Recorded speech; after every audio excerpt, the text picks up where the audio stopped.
శ్రీలంకతో 3 వన్డేల సిరీస్లో టీమిండియా వైఫల్యం కొనసాగుతుంది. సునాయాసంగా గెలవాల్సిన తొలి వన్డేను చేజేతులా టై చేసుకున్న టీమిండియా రెండో వన్డేలో ఘోర పరాజయాన్ని మూటగట్టుకుంది.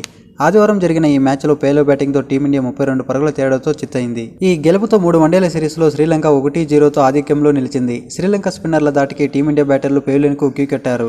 ముఖ్యంగా శివన్ దుబే, కేఎల్ రాహుల్ డకౌట్గా వెనుదిరగడం టీమిండియా బ్యాటింగ్ పతనానికి కారణమైంది. దాంతో ఇతర బ్యాటర్లపై అనవసర ఒత్తిడి తీసుకొచ్చింది. ఈ ఇద్దరిలో ఏ ఒక్కరు కాసేపు క్రీజులో నిల్చున్నా ఫలితం మరోలా ఉండేది. ఇక మ్యాచ్ అనంతరం మాట్లాడిన రోహిత్ శర్మ తమ ఓటమిపై స్పందించాడు. శ్రీలంక స్పిన్నర్ జాఫ్రే వండర్సీ అసాధారణ బౌలింగ్తో తమ పతనాన్ని శాసించాడని చెప్పాడు. అతని వల్లనే గెలవాల్సిన మ్యాచ్లో ఓటమి పాలయ్యమని అభిప్రాయపడ్డాడు. ఇక రోహిత్ శర్మ మాట్లాడుతూ మ్యాచ్ ఓడినప్పుడు ప్రతిదీ నిరాశకు గురిచేస్తుంది. జాఫ్రే వండర్సీ వేసిన 10 ఓవర్లు ఒక్కటే కాదు, నిలకడగా రాణించడం చాలా కీలకం. ఈ రోజు మేము సమిష్టిగా విఫలమయ్యాం. ఈ ఓటమి తీవ్ర నిరాశకు గురిచేసింది. కానీ ఇలాంటి పరాజయాలు సహజమే. కండిషన్స్ అందిపుచ్చుకోవడం చాలా ముఖ్యం. లెఫ్ట్ రైట్ కాంబినేషన్ ఉంటే స్ట్రైక్ రొటేట్ చేయడానికి సులువు అయ్యేది. జెఫ్రే అద్భుతంగా బౌలింగ్ చేశాడు. 6 వికెట్లు తీసిన అతనిదే ఈ గెలుపు క్రెడిట్.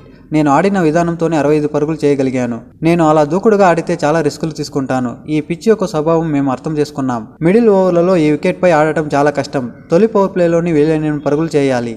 ఈ రోజు మేము రాణించలేకపోయాం. ఈ వైఫల్యాన్ని పెద్దగా చూడాల్సిన అవసరం లేదు, కానీ మిడిల్ ఆర్డర్ వైఫల్యంపై చర్చించాల్సిన అవసరం ఉంది అని రోహిత్ శర్మ చెప్పుకొచ్చాడు. ఇక ఈ మ్యాచ్లో రోహిత్ శర్మ చరిత్ర సృష్టించాడు. అత్యధిక 50+ స్కోర్ చేసిన భారత ఓపెనర్గా చరిత్రకెక్కాడు. ఈ మ్యాచ్లో హాఫ్ సెంచరీతో రోహిత్ శర్మ చెలరేగాడు.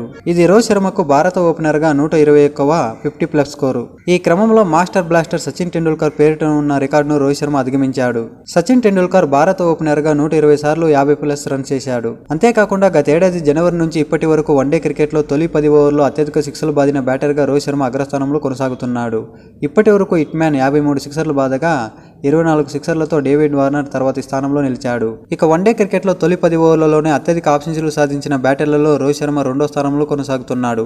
మాజీ dashing opener Virender Sehwag 7 half సెంచరీలతో అగ్రస్థానంలో ఉండగా 4 హాఫ్ సెంచరీలతో రోహిత్ శర్మ రెండో స్థానంలో కొనసాగుతున్నాడు. ఇక అంతర్జాతీయ వన్డేల్లో అత్యధిక పరుగులు చేసిన జాబితాలో రోహిత్ శర్మ దిగ్గజ బ్యాటర్ అండ్ మాజీ కోచ్ రాహుల్ ద్రావిడ్ను అధిగమించాడు. ఈ మ్యాచ్కు ముందు ఈ రికార్డుకు 4 పరుగుల దూరంలో ఉన్న రోహిత్ శర్మ వెళ్లలాగా వేసిన 4వ ఓవర్లో బౌండరీ బాది ద్రావిడ్ను అధిగమించాడు.